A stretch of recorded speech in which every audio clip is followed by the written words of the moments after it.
दोस्तों middle east war अब सिर्फ मिसाइल और अटैक तक लिमिटेड नहीं है, ये अब multi billion dollar financial war बन चुका है। ईरान के रिटेलिएशन स्ट्राइक्स ने सिर्फ 2 हफ्तों में ही यूएस को लगभग 800 मिलियन डॉलर का नुकसान पहुंचा दिया है, लेकिन असली स्टोरी इससे भी बड़ी है। सबसे ज्यादा डैमेज हुआ है हाईटेक मिलिट्री सिस्टम्स को, जैसे कि थर्ड। ये एक मिसाइल डिफेंस सिस्टम का रडार है जिसकी कॉस्ट ही लगभग 485 मिलियन डॉलर है।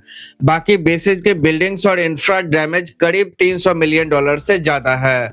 अब सोचिए कि ईरान डायरेक्टली यूएस बेसिस को टारगेट कर रहा है, जिससे कुवैत, कतर, सऊदी, बहरीन तक इम्पैक्ट इसका दिख रहा है। सैटेलाइट इमेजेस में भी दिख रहा है कि मल्टीपल स्ट्राइक्स किए गए हैं और क्रिटिकल कम्युनिकेशन सिस्टम्स को डैमेज पहुंचाया गया है। अब कॉस्ट सिर्फ इंफ्रास्ट्रक्चर तक लिमिटेड नहीं है। यूएस के करीब 13 सैनिकों की मौत हुई है और कुल मौत 3200 से ज्यादा है।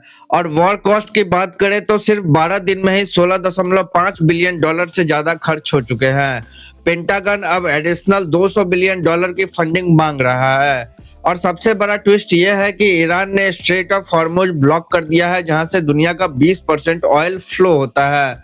मतलब ये सिर्फ मिलिट्री नहीं, ग्लोबल इकोनॉमी को भी हिट कर रहा है। स्ट्रेट ऑफ हॉर्मुज ब्लॉक करने की वजह से ऑयल प्राइसेज में स्पाइक हो गया है, इन्फ्लेशन का रिस्क बढ़ गया है और ग्लोबल मार्केट पूरी तरीके से अनस्टेबल हो गई है। दोस्तों बॉटम लाइन यही है कि ये सिर्फ शुरुआत है। अगर वॉर लंबा चलता है तो कॉस्ट और भी ज्यादा बढ़ सकती है। यूएस के लिए ये वॉर अब फाइनेंशियल प्लस स्ट्रेटेजिक प्रेशर बन चुका है। तो दोस्तों सबसे बड़ा सवाल ये है कि क्या यूएस इस कॉस्ट को सस्टेन कर पाएगा या ये वॉर ग्लोबल क्राइसिस में बदल जाएगा। कमेंट सेक्शन में बताएं। और अगर आपको ये वीडियो पसंद आया तो प्लीज इस वीडियो को लाइक और चैनल को सब्सक्राइब कर दीजिए।